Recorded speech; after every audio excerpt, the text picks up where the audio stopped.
without burning the bottom of the fat. After about 10 minutes, you'll see a pool of fat forming on the bottom of the pot, which should be merrily boiling away.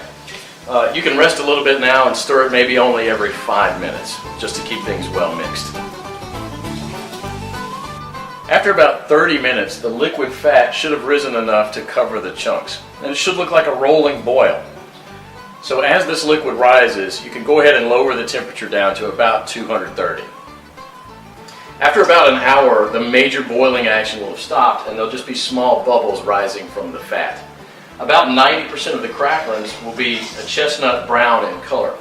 So use a strainer to separate these and set them aside with salt to enjoy as snacks later. They're really, really good.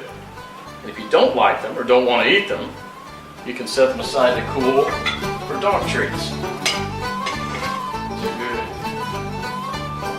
Sammy, you want one? Come here. We now have to weigh the amount of ground meat and the amount of rendered animal fat. We have to have the same quantities, so you'll probably have to remove some of the excess fat. Place the remaining fat on the stove. Keep it about 120 degrees.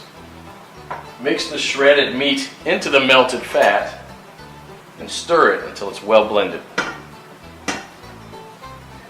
Then add the blueberries and mix it again. This is how it should look. The fat should be absorbed or coating the meat fibers. There should be very little or no liquid fat pooling in the bottom of the pot. Now, following the instructions from the Lost Ways, you can store it in Ziploc plastic bags and press flat, removing as much air as possible.